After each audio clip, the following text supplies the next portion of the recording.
हर रात के बाद एक सवेरा होता है, हर मुश्किल का एक हल होता है। हौसला रख मेरे साथी, हर सपना मुकम्मल होता है। तो चलिए दोस्तों, अपने वीडियो को इसी के साथ शुरू करते हैं। और आज की वीडियो में हम लोग डिस्कस करने वाले हैं टॉपिक एनर्जी को। अब कुछ बच्चे हैं कि मेहनत ही नहीं करना चाहते। अब एनर्जी ऐसा चैप्टर में भी आप एनर्जी हाई नहीं रखिएगा तब आपका कुछ हो सकता है, कुछ नहीं हो सकता। इसीलिए मैं जो बोलता हूँ वो आप ध्यान से सुनते जाइए। और आपको कुछ नहीं समझ में आया तो आप पिछले वीडियो में जाइए, वर्क मैंने वहाँ पे पढ़ाया है, आप वहाँ पर देख सकते हैं। और एनर्जी में पढ़ा रहा हूँ, यहाँ पे कोई दिक्कत नहीं होगा, आप बस पूरा वीडियो देखिए। तो एनर्जी ENERGY, तो जैसा मैंने बताया इस चैप्टर में एनर्जी हाई रहनी चाहिए। बाकी कोई चैप्टर हमको नहीं पता, एनर्जी चैप्टर में एनर्जी हाई रहनी चाहिए। एनर्जी चैप्टर में तो एनर्जी हाई है कि होगी ना। तो अब चलिए शुरू करते हैं। एनर्जी का डेफिनेशन को हम लोग लिखते हैं DEF डॉट शॉर्ट में। The ability to do work is called energy. काम करने के एबिलिटी, काम करने का जो आपको काम करने में, आप कोई भी काम करते हैं तो कुछ अपने आप का आपका एनर्जी लगता है, वही एनर्जी है। आप कुछ काम कर रहे हैं तो आप कुछ फोर्स लगा रहे हैं तो आपका कुछ वहाँ पे मेहनत लग रहा है, जिसे ही हम लोग क्या कहते हैं, energy. The ability to do work is called energy. The ability to do work is called energy. अब कोई लोग बोलेंगे सर लंबा डेफिनेशन बनाइए, इस सब में 4 मार्क्स 2 मार्क्स का नहीं मिलेगा। तो देखिए ICSE बोर्ड जिसको हम पढ़ाते हैं वो CBSE बोर्ड से 2 साल आगे रहता है, 2 इयर्स आगे रहता है, उसमें यही डेफिनेशन है। और आता भी ज़्यादा नंबर का नहीं है, 1 नंबर का, 2 नंबर का। अगर 4 नंबर का आएगा तो उसमें आपको उसका यूनिट भी बताना होगा, आपको उसको यूनिट को डिराइव भी करना होगा, आपको इसका फॉर्मूला भी लिखना होगा। तो अब इसका फॉर्मूला क्या है? फॉर्मूला एनर्जी का कोई फॉर्मूला नहीं है, एनर्जी का टाइप्स है। और इस चैप्टर में जो आप लोग का चैप्टर दिया गया है क्लास 8 ICSE बोर्ड में, वो है मैकेनिकल एनर्जी। ये मेरा फेवरेट है और सबसे हार्डेस्ट भी यही है।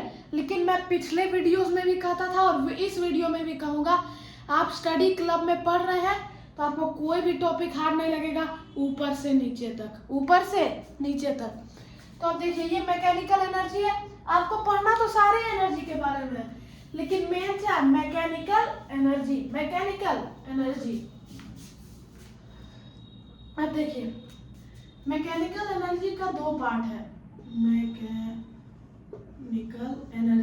मैकेनिकल लिखे आप समझ जाइएगा। पहला है पोटेंशियल एनर्जी, दूसरा है काइनेटिक एनर्जी। के मतलब काइनेटिक एनर्जी, पी मतलब पोटेंशियल एनर्जी। अब पोटेंशियल एनर्जी भी 2 प्रकार का होता है, ग्रेविटेशनल पोटेंशियल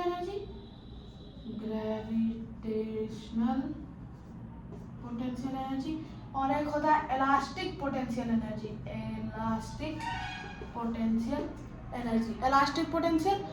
काइनेटिक एनर्जी सिर्फ काइनेटिक एनर्जी होता है। तो पहले हम लोग डिस्कस करते हैं पोटेंशियल एनर्जी के बारे में। किसके बारे में? पोटेंशियल एनर्जी के बारे में। तो अब देखिए पोटेंशियल एनर्जी का डेफिनेशन आप देख लीजिए। Energy possessed by a body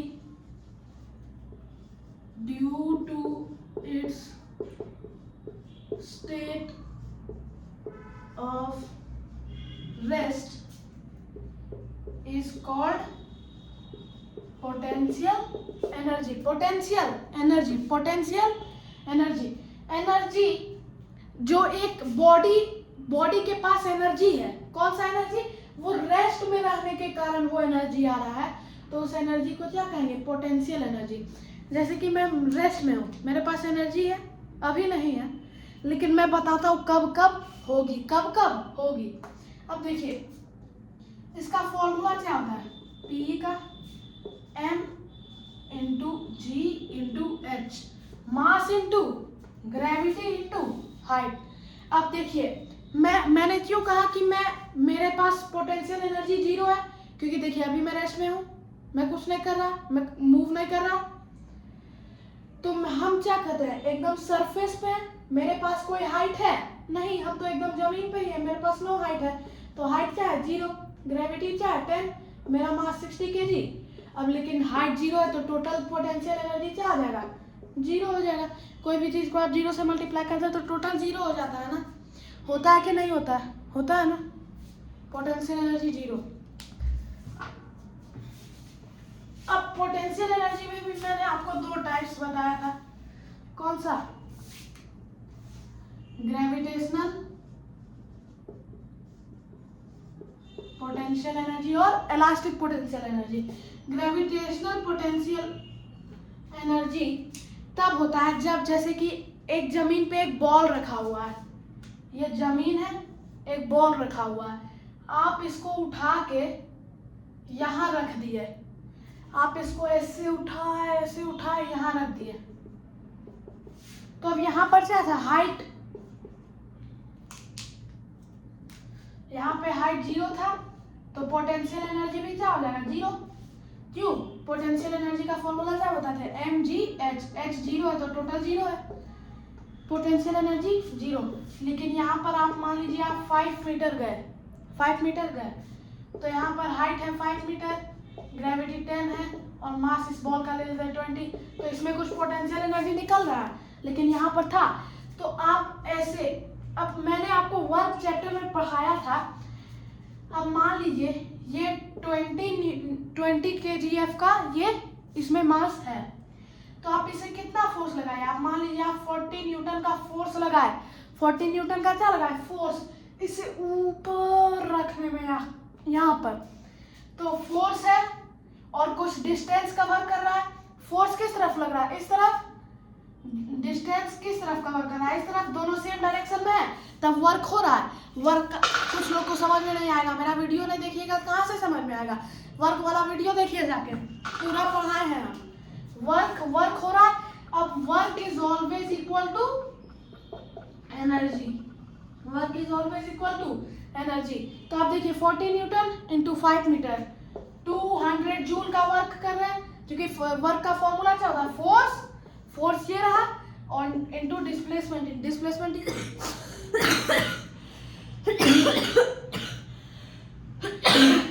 sorry, ये फोर्स है, ये डिस्प्लेसमेंट है, दोनों को मल्टीप्लाई कर देंगे, टोटल वर्क निकल जाएगा 200 जूल निकल जाएगा। और मान लीजिए आपने कितना हाइट किया है, 1 मीटर हाइट किया है, तो पोटेंशियल एनर्जी भी हमने निकाला, मास 20, हाइट 1 मीटर और ग्रेविटी कौन सा काम कर रही है, 10 न्यूटन, तो टोटल को मल्टीप्लाई कीजिए, 200 जूल आया, तो ये इसके बराबर हो गया, energy is always equal to work, energy is always equal to work is always equal to energy. तो ग्रेविटेशनल पोटेंशियल एनर्जी का डेफिनेशन क्या बनेगा, ग्रेविटेशनल पोटेंशियल एनर्जी का डेफिनेशन बनेगा, when we take a body from the ground to a certain height, the energy possessed by the body is its gravitational potential energy. जब when we put when we put a body up to a certain height, the energy possessed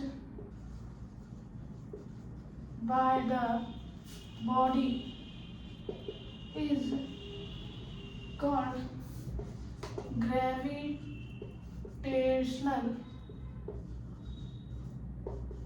potential energy, gravitational potential energy, ये definition है।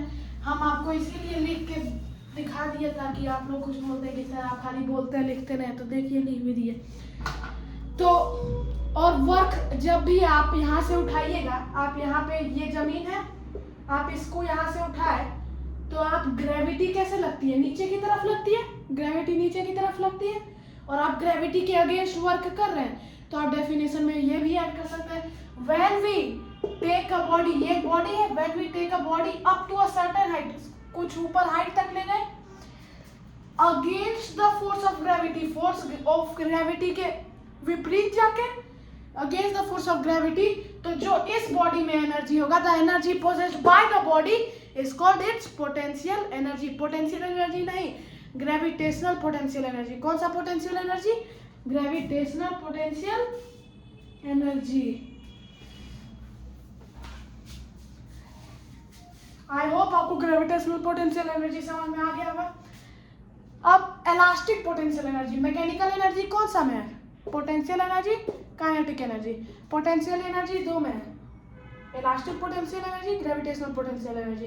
Gravitational potential energy का formula m/g/h, अभी निकाले ना, ठीक है। और ये बात हमेशा याद रखिएगा, work equal to potential energy. हमेशा चाहे दुनिया इधर से उधर हो जाए, ये फॉर्मूला कहीं नहीं जाएगा, इसे हमेशा लिख के रखिएगा, इससे बहुत क्वेश्चन बनेगा। आपको चैप्टर के अंत में भी इससे क्वेश्चन बना के दिखाएंगे। देखिए आपके चक्कर में मार्कर मेरा टी शर्ट पे भी चल गया, इसीलिए लाइक सब्सक्राइब कर दिया कीजिए। अब इलास्टिक पोटेंशियल एनर्जी क्या है?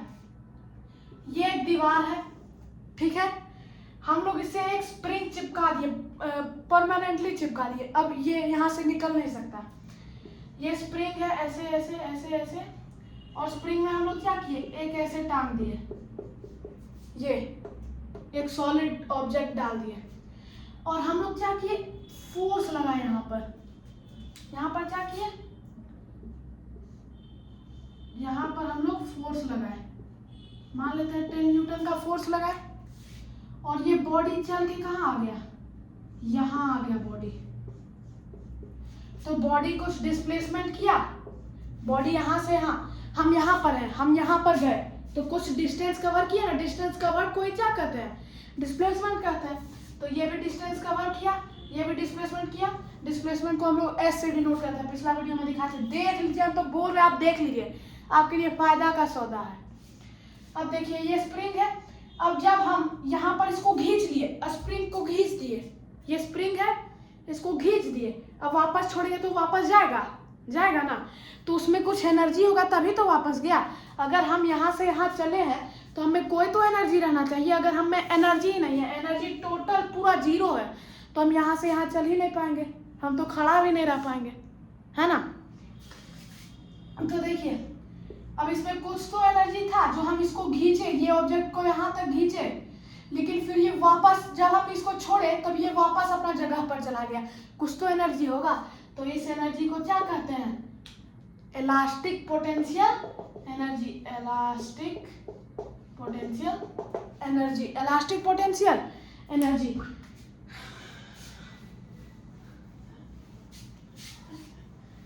इलास्टिक पोटेंशियल एनर्जी का भी वही यूनिट है जूल, और सीजीएस यूनिट आर, एनर्जी का और वर्क का।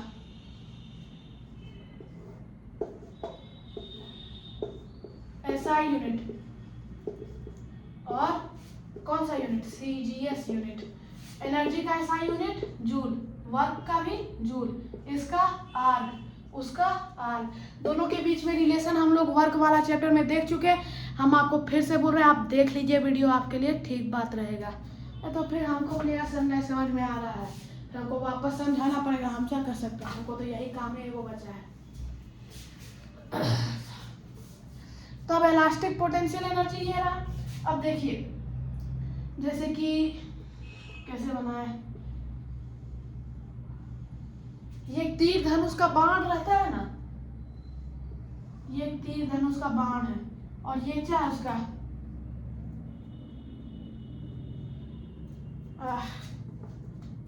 तीर धनुष का बाण देखें, ऐसे करके चलाता है, वही है। और हम लोग क्या किए, इसको खींचे, इसका डोरी को क्या किए, खींचे तो ये कहाँ आ गया, ऐसे खींचा गया। ये पहले कहाँ था, यहाँ था, लेकिन हम लोग इसको खींच के यहाँ ले आए। और जब हम लोग छोड़ेंगे इसको तो ये वापस अपना जगह पर आ जाएगा, वापस यहाँ आ जाएगा। तो इसके पास कुछ तो एनर्जी होगा। तो यही इसी एनर्जी को क्या कहते हैं, इलास्टिक पोटेंशियल एनर्जी। एक और एग्जांपल लीजिए, आपको एग्जांपल से हम पूरा चैप्टर समझाते हैं। इधर देखिए आप, ये एक बॉल है, इसे हम दोनों तरफ से प्रेस किए, ये क्या हो जाएगा, पूरा सिकुड़ जाएगा, ऐसा हो जाएगा। अब जब हम छोड़ेंगे तब ये वापस खुल जाएगा। कुछ एनर्जी तो रहना चाहिए वापस आने के लिए अपना पोजीशन में, उसको क्या कहेंगे, इलास्टिक पोटेंशियल एनर्जी। अब जल्दी से इसका डेफिनेशन देख लीजिए। आपको एनर्जी का डेफिनेशन बताया, आपको ग्रेविटेशनल पोटेंशियल एनर्जी का डेफिनेशन बताया, आप इलास्टिक पोटेंशियल एनर्जी का भी देख ही लीजिए। हम क्या कहें, हमको तो यही सब बताना ही है, आप लोग खाली लाइक सब्सक्राइब नहीं करते हैं। The energy possessed by the body while compressing or stretching is called elastic potential energy। Elastic potential energy, ये डेफिनेशन है, देख लीजिए। कोई भी चीज को कंप्रेस करते हैं, जैसे बॉल वाला एग्जांपल बताते तो वापस आ गया था ना, वो कौन सा एनर्जी होगा, इलास्टिक पोटेंशियल एनर्जी। और जैसे तीर धनुष वाला में बताया था, स्ट्रेच करता है तो वापस अपना जगह पर आ जाता है, elastic potential energy. Gravitational potential energy क्या होता है, जब आप किसी चीज को जमीन से उठाते हैं तो आप उसे कुछ सर्टेन हाइट तक ले जाते हैं, उसके पास पहले क्या था, हाइट 0 था, तो पोटेंशियल एनर्जी 0 था। लेकिन जब आप उसे सर्टेन हाइट तक लेके गए, उसके पास कुछ पोटेंशियल एनर्जी आया, तो ये रहा elastic potential energy. Potential energy का दोनों टाइप्स देख लिए। अब जल्दी से काइनेटिक एनर्जी पे आते हैं। काइनेटिक एनर्जी का फॉर्मूला 1/2 mv², और पोटेंशियल एनर्जी का mgh, mass into gravity into height, mass और वेलोसिटी। वेलोसिटी क्या होता है, आप अभी क्लास 8-9 में देख रहे हैं। वेलोसिटी मतलब स्पीड ही आपके लिए मानिए, आप जब हायर क्लास में जाइएगा तब बताएंगे स्पीड वेलोसिटी में अंतर है, नहीं तो बता ही देते हम, मेरा तो काम ही है बताना। वेलोसिटी, स्पीड, वेलोसिटी के पास एक पार्टिकुलर डायरेक्शन, स्पीड आप 20 किलो मान लेते हैं, स्पीड 20 किलोमीटर पर आवर है, तो आप 20 किलोमीटर पर आवर में यहाँ भी जा सकते हैं, यहाँ भी जा सकते हैं, यहाँ भी जा सकते हैं, यहाँ भी जा सकते हैं, यहाँ भी जा सकते हैं, यहाँ भी जा सकते हैं। लेकिन वेलोसिटी एक पार्टिकुलर डायरेक्शन में। तो पोटेंशियल एनर्जी का फॉर्मूला, ये काइनेटिक एनर्जी का फॉर्मूला है 1/2 mv², 1/2 mv²।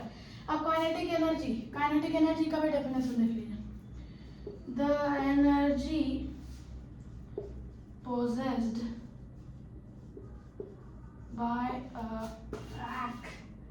by a body due to its state of motion is called kinetic energy. देखिए पसीना हो गया, पंखा नहीं चलाते ताकि साउंड क्वालिटी ठीक रहे, तब भी आप लोग लाइक सब्सक्राइब नहीं करते। देखिएगा, सब्सक्राइबर बढ़ाने का कोशिश कीजिए। The energy possessed by a body due to its state of motion, और पोटेंशियल एनर्जी था the energy possessed by a body due to its state of rest, the energy possessed by a body due to its state of motion. अब कोई body, एक cycle है और एक truck है, दोनों का, इसका स्पीड भी 20 किलोमीटर पर आवर है, इसका स्पीड भी 20 किलोमीटर पर आवर है। आपको हम बीच में खड़ा कर दिए, ये आप है, आपको बोले आपको इन दोनों में से किसी में से तो टकराना ही होगा, तो आप किसको चुनिएगा, साइकिल को चुनिएगा, क्योंकि इसका मास कम है तो इससे आपको कम चोट लगेगा। तो इससे क्या पता चला, जिसका मास कम होता है उसका काइनेटिक एनर्जी कम होता है, तो उससे कम चोट लगता है। अब एक और देखिए, एक साइकिल है और दूसरा साइकिल है, दोनों साइकिल है। एक चल रहा है 10 मीटर पर सेकंड का स्पीड से, एक चल रहा है 100 मीटर पर सेकंड का स्पीड से। आप किससे टकराना चाहिएगा? हाँ बोलिएगा सर हम धीरे वाला साइकिल जो धीरे से चल रहा है 10 मीटर पर सेकंड का स्पीड से चल रहा है, हम उससे टकराएंगे क्योंकि उससे कम चोट लगेगा। तो इससे आपको क्या पता चला? स्पीड यानी कि वेलोसिटी कम होगा तो काइनेटिक एनर्जी भी कम होगा। तो आपका क्या कहते हैं? काइनेटिक एनर्जी कम होगा तो आपका क्या कहते हैं? आपको चोट भी कम लगेगा। तो इससे क्या पता चला? मास बढ़ेगा तो काइनेटिक एनर्जी बढ़ेगा, मास घटेगा तो काइनेटिक एनर्जी घटेगा। वैसा ही सेम वेलोसिटी के साथ है। तो आज मैंने आपको पूरा इसका क्या कहते हैं थ्योरी पढ़ा दिया है। अगर आपको इसका एक प्रैक्टिकल टॉपिक चाहिए, क्वेश्चन का टॉपिक, जैसे कि जिसमें मैं आपको रियल लाइफ एग्जांपल्स दूं, जैसे कि आपको मैंने लॉ ऑफ कंजर्वेशन मास नहीं पढ़ाया है। हाँ, ये कुछ एग्जांपल है। बोल रहा है कि हर स्टेज पे 3 स्टेज है, 1 2 3। हर स्टेज पे एनर्जी, टोटल एनर्जी कैलकुलेट करो। मैकेनिकल एनर्जी का बराबर क्या आता है? Potential energy plus kinetic energy. अब law of conservation of mass, ये सब मैं आपको अगले वीडियो में बता दूंगा, क्योंकि ये वीडियो ऐसे ही बहुत लंबा हो गया। तो आज मेरा मेन मोटिव था आपको बताने का थ्योरी के बारे में, जो कि मैंने बता दिया काफ़ी हद तक। काइनेटिक एनर्जी का फॉर्मूला, यूनिट सेम होता है, थ्योरी, सारी थ्योरी जो आपको थ्योरेटिकल पार्ट बता दिया है। प्रैक्टिकल पार्ट के लिए हम अलग से एक वीडियो ही बना लेंगे वर्क एनर्जी का एक साथ, तो वैसा कोई दिक्कत का बात नहीं है। आप कमेंट वीडियो पर देखते रहिए और ऐसे ही सपोर्ट कर दीजिए। जय हिंद, जय भारत।